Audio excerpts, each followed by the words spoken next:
Mikudo ahosu zangbese ami bi mi mando dagbe ami fon gandie ave eko yin lido son sin azan oko gbe do home dion kan o yo e jolo zan me yo me de jira do ahoja hun e so mi to gan ton sin alenu e na ipo bi degbe o me telemi e duwe do na ganu kan bo we ito e hoja male ye renu egbe pelele e hoya me matin libre e home ton yo e diwe bi na besin e sado e kweton di do benjire e do e pon be ne vile sin ayi me dion wada yi talata e wada yi me de su ti tengbe yi wada a matin libre e won la mo bo do benjile e do ina si hu do ho wa yi me ton afa nu so do to me diro me de jaja ho nu e yo wada yi ko de afo e ni ho me ti lemi e do e kana pon mewe do nu wa yo me ro ko je no si hu je fini mo no dane me ti lemi me ro po e si hu do nu ye na da e dion e de yin o to vi to sile den do mi da mo do le wada yi talata do fini ohun pepo hun anu podo finen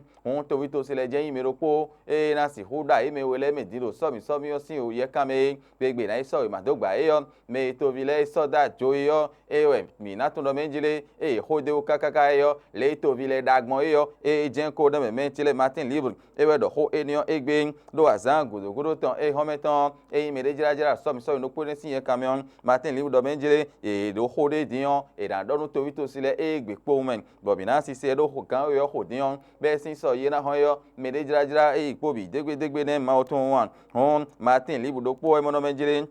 lido son se azan we gogbe e jawe do nu kan don e yo du de jije na tin nu wara ita lata ni we do amen ogbeta ase e we nkanu me de jira bodo le enko ka o do agbo me kala visin camion le dan igben ile me che le mi tiyan binatun do me igbeta de botin boye de yo e don yo do les sentinelles de la république o nu ko ide je de mi e ti mi do ben jile bon mono ya kufu atlantique podo littoral po e na so to vito se le jinja yin bo le do ezo iduran so ma do gba nu taji de so yin bo to vi anu de afọ eniyan hwetonu won ero nu eniyan klon to vito selero yiwe mentile mi na so jakpata hometon mo menjele Paul hun pedian ero be ne vile bi hui da do menjele e ve pon o ma bo so do gba lo do hwetonu so e ma do gba bonile averu me so o men e de afọ dagbe e si hu de pohun bonu nu kan na yan bonu mi bi na no bubo wa ndo to me on Paul hun pe eniyan do nu to vito silewe e lobo do yiwe mentile mi na tun do menjele ye me ko don zo do le wa tin bo ite yo eto e alopade bonu somi yo ira yi ayojin bona ho fifa kan ija yi kan bonu bi hui na si hui ndo ganjiro bene to mi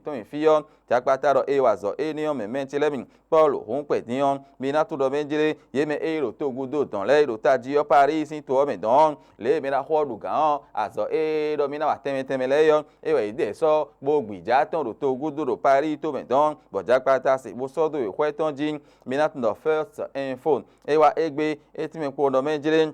lemi ka nu pọnpọn ediyan wara yo tin ye te yo to gan zinpo ji iyo ko de fe mo ndo hun e ko titi e menji do be bi hui diyan ro po nbo ho fo le mo nu ogbon mi de men e no pare de la marina to gan sin azogba side mo yen men e iwe me da ho ko de den first info e we do eniyan me ti le mi yin we a labu sol e hometon etan yo e lo do ho e ti me po ndo menjire so mi do po eniyan sin oye camion nungbo o rayo mi ma che ipa kan iwen ton fi mi kade diyan le wara iro didogbon we yo ero le kan gbedo kan nu we emile mi na so o azo emile ton lo so wana azo ko aka je fini die le ran no bu gbogbe kan de nun do ho gba we enele diyan de dogudo de flafo abi de ro de me bi o e flafo adio la bu sol e we do ho mon koton do we do filo la bu sol do po e mo Joseph fifa me jogbe nun do de menu gba sa diyan do le do so mi de di san santa foton gogbe o azo ti tengbe mera ho ene ida si we na so jijo asinpo ton dio no mo koton la bu sol sebe la cloche lo ahun glun wo don desu eti me po do menjire to mi ton me fidiyan me bi sin gboje do agade bolido so sin azan we goji na we din jo gboje na je do me ti lemi cloche we do mo do egbangban bo imono le Paul hun pe diyan eye diyan imono le to vito sile eni tun le na blogbon gbe ne egbe pohun azan gurugudo ton die e ka ro mo cho se na diyan le na blogbon ti to me ton la bi na ido gandio e do eniyan o lo me ti le la cloche e do eniyan liberation ho do yesi yo e wa do je akangun eti me po no menjin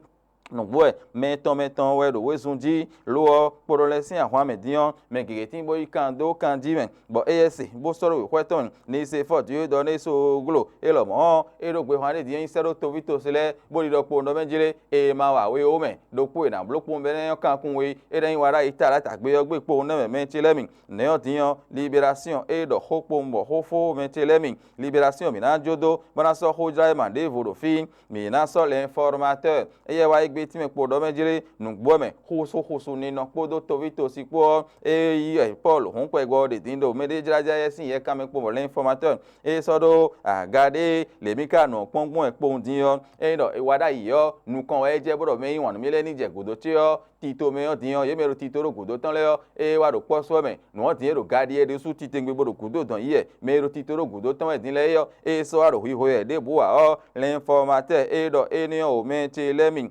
l'événement du jour et bien sorti ani pour le wezunji l'événement du jour ti me po do menjire le na no gben bo nu bi na do ganji me na do we ma ton bo nu bi na so gbe bo no do nu de bo na de ya be na so ma do gbe ne gbe yo ani pour le wezun eni on ji me Olúṣẹ́gun Bákàrí hon to eni ran pe nu kun do tro e kan to mi ton ko to de fo me pan me de ma go sin to gudo bo go sin fide bo wa to mi ton fi bo wa so onu kun bo wa do pin pon do menjire ne so mi so me ka ti to gun ajia Ajadi Bákàrí e tiyan e ko na ganje o do menjire yin da la ibo da la komen e mla ibo safo do po unde ji do so mi do to mi to fi o fi farande ko mo na do agbangba mi na mo nukun je o nu ko do nu do po kunra de o jiride eni o tiyan Olúṣẹ́gun e ko ina me go sin to gudo temete bo wa bo yin afozon fide ton bo wa le yo ganje we ni o e we eso bo na oye bo l'événement du jour c'est bo so do e kweton jin la tribune de la capitale e no capitale wo ji ton bo mo do menjire nu bo romia do wa da yo e ndo menjire azo ato da ho de we tiyan e gbo so azo da ho ni so da sini bo ni wa bo wa dagbe ton e da yan hun po menji do ipon kaka mo no le kan gbe do kan we ni on won le win e Patrice Talon e ko inu aganton yo e ko zan yo e dan zan wo les ando dagbeji de ji le tribune de la capitale e mo gun eno me chele mi so mi jira ero yiye bo ho ho bo ye me sa do ji bo bara du to gan le yo ye do diyan e ho me on e da ya o do khala no to vile o men chile mi e ka do mo cho hon ito hun patin podo gan e pe no don do ko da ho we me ton po hun nu e de diyan e no po me bodo le we me o bi hui yo e o me wada italata bo ho fo men chile mi ho eso do e izonu adusunsun no men chile mi ho e ho ja ma le yo ye do e ho me bo henu pepe le yo e do teru mi e je mi ko de e ho me ya ho zangbe lido sun sin azan o go gbe yo ho ja ma ho e na chen do po mi to me mi ku do te bo ku do toro me bono e te ni gbe